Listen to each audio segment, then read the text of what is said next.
Chapter 21. And when King Arad the Canaanite, which dwelt in the south, heard tell that Israel came by the way of the spies, then he fought against Israel, and took some of them prisoners. And Israel vowed a vow unto the Lord, and said, If thou wilt indeed deliver this people into my hand, then I will utterly destroy their cities. And the Lord hearkened to the voice of Israel, and delivered up the Canaanites, and they utterly destroyed them and their cities. And he called the name of the place Hormah. And they journeyed from Mount Hor by the way of the Red Sea, to compass the land of Edom. And the soul of the people was much discouraged because of the way. And the people spake against God and against Moses. Wherefore have ye brought us up out of Egypt to die in the wilderness? For there is no bread, neither is there any water, and our soul loatheth this light bread. And the Lord sent fiery serpents among the people, and they bit the people, and much people of Israel died. Therefore the people came to Moses and said, We have sinned, for we have spoken against the Lord and against thee. Pray unto the Lord that he take away the serpents from us. And Moses prayed for the people, and the Lord said unto Moses, Make thee a fiery serpent, and set it upon a pole, and it shall come to pass that every one that is bitten, when he looketh upon it, shall live. And Moses made a serpent of brass, and put it upon a pole. And it came to pass that if a serpent had bitten any man, when he beheld the serpent of brass, he lived. And the children of Israel set forward, and pitched in Oboth. And they journeyed from Oboth, and pitched at Ijah-abarim in the wilderness, which is before Moab, toward the sunrising. From thence they removed, and pitched in the valley of Zared. From thence they removed, and pitched on the other side of Arnon, which is in the wilderness that cometh out of the coasts of the Amorites. For Arnon is the border of Moab, between Moab and the Amorites. Wherefore it is said in the book of the wars of the Lord, what he did in the Red Sea, and in the brooks of Arnon, and at the stream of the brooks that goeth down to the dwelling of Ar, and lieth upon the border of Moab. And from thence they went to Beer, that is the well whereof the Lord spake unto Moses, Gather the people together, and I will give them water. Then Israel sang this song, Spring up, O well, sing ye unto it.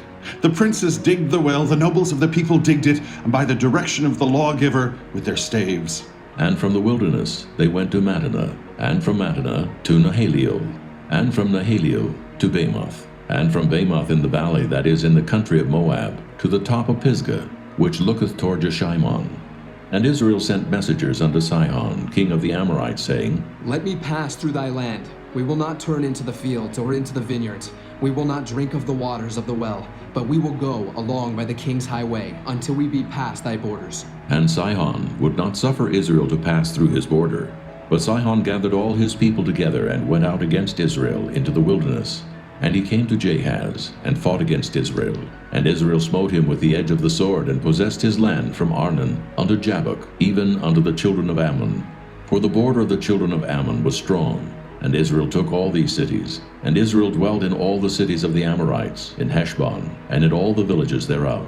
For Heshbon was the city of Sihon, the king of the Amorites, who had fought against the former king of Moab, and taken all his land out of his hand, even unto Arnon.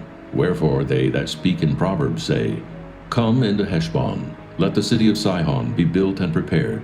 For there is a fire gone out of Heshbon, a flame from the city of Sihon. It hath consumed Ar of Moab, and the lords of the high places of Arnon. Woe to thee, Moab! Thou art undone, O people of Chemosh. He hath given his sons that escaped, and his daughters into captivity unto Sihon, king of the Amorites. We have shot at them. Heshbon is perished, even unto Dibon, and we have laid them waste even unto Nophah, which reacheth unto Medeba. Thus Israel dwelt in the land of the Amorites. And Moses sent to spy out Jahazer. And they took the village thereof, and drove out the Amorites that were there. And they turned and went up by the way of Bashan. And Og, the king of Bashan, went out against them, he and all his people, to the battle of Edrei. And the Lord said unto Moses, Fear him not, for I have delivered him into thy hand, and all his people, and his land. And thou shalt do to him as thou didst unto Sihon, king of the Amorites, which dwelt at Heshbon. So they smote him, and his sons, and all his people, until there was none left him alive, and they possessed his land.